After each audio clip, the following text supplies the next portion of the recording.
Next question I'd ask. The only way the content can be rendered outright illegal in this country is following assessment by a judge. It's under our constitution. The only way that anything can be illegal is if a judge says so. So we have laws like the Crimes Legislation Amendment, Telecommunications and Other Matters Act No. 2, 2004, there's a mouthful, that defines child abuse material. Now, if the police want to prosecute somebody for possessing this, they can take their package of evidence and their defendant before a judge, and then the judge will assess the content as part of the prosecution and issue a judicial ruling about whether or not the content at issue is illegal.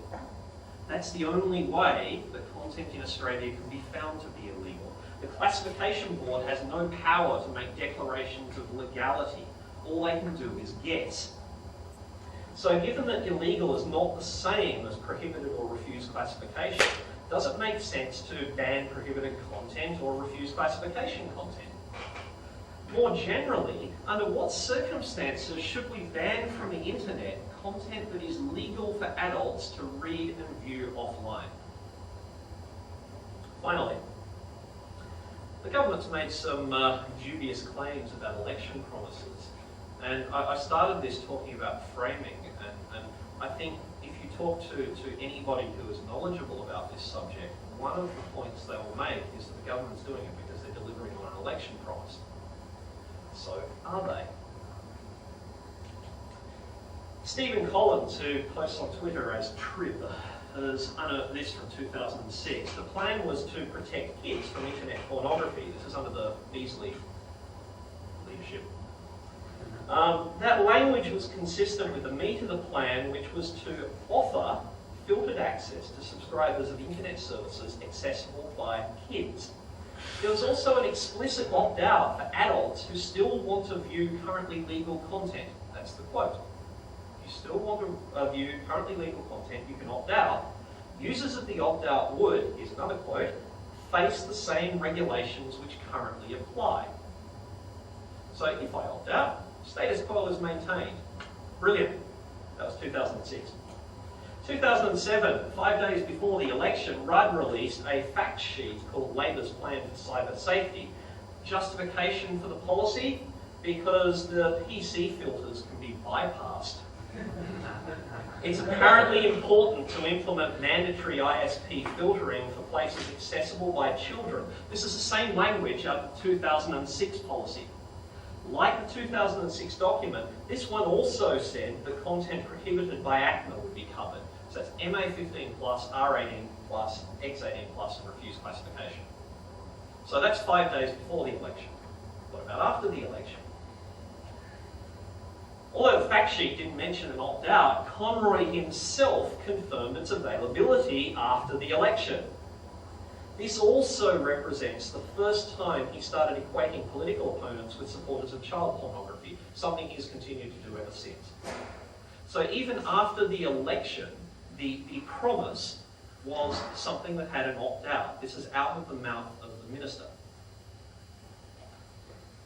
Throughout 2008 and 2009, DBCDE's website, in the industry we tend to pronounce DBCDE as either the Cardi or debacle, depending on what we're talking about at the time. I think debacle is appropriate here. Their website through 2008 and 2009 continued to claim that there was an election commitment to block ACMA's, quote, blacklist of prohibited sites. So that's the prohibited content stuff. MA15+, R18+, X18+, and RC. I'll show you why I'm harping on this in a second. There's no mention of an opt-out anymore. Throughout that period, the minister made a variety of conflicting statements about the policy. It's going to be blocking ACMA prohibited, it's going to be blocking other unwanted material, almost exclusively refused classification, illegal. Policy is clearly in a state of massive flux. And if you ask on 2 different days on policy, you get 2 different answers, maybe more. Then on December 15th, policy changed to mandatory blocking of refused classification content for everyone, including adults. Not ACMA prohibited content, just refuse classification content. And this is interesting because it guts part of the rationale for the original policy. The government has spent 2 years saying that the entire purpose of this thing is to protect children from pornography. Now, pornography generally isn't refused classification. It's rated R18 plus or X18 plus. So by saying that they're only going to be blocking RC material, they're aiming the policy at adults instead of children now. Because they're not blocking the stuff that most parents would actually care about whether their kids saw. If you ask a parent whether they want their kids to watch X-rated videos, they'll probably say no. Well, the current government's policy in its current shape doesn't stop kids from watching X-rated videos. It's blocking RC, but leaving the X-rated porn that parents of young adolescents actually care about, and it's mandatory for everyone, whether they want it or not, despite what the 2006 and 2007 statements from the Labour Party said. And about the justification, remember in 2006, the justification was that Tom Woods' 30-minute bypass using his own administrative password to uninstall Blackman's PC filtering software made PC filtering software completely untenable. Turns out that all the ISP censorware is circumventable too. This is from the ENEX report that was released in December, and it shows that using techniques that are discovered by Googling, even ISPs with all the anti-censorware stuff, anti-circumvention stuff turned on, are circumventable. Even WebShield, who claims to be the best in the business, I've had Anthony Pillion tell me to my face that his service is uncircumventable and has never been circumvented. Well, ENEX Test Lab would disagree. This is evidence-based policy development, by the way.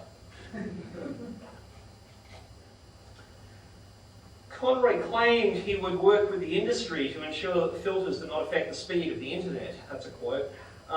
Turns out he couldn't be bothered testing faster than 8 megabits per second, 7 megabits per second for most of the ISPs, about 250 kilobits per second for one of them. I think that one might have been WebShield.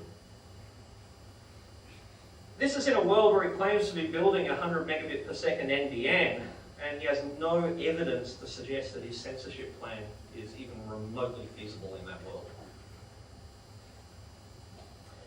So the new policy is a failure. It fails to live up to Labor's pre-election commitments. It fails to deliver what the government told parents it would deliver. It fails to live up to its own technical testing. It fails to carry the burden of its own justification. Unwanted, dysfunctional, meaningless, intellectually bankrupt policy propagated by a team of empty suits. So Humphrey Appleby would be proud of the lot of them. Thank you. Let's kill it.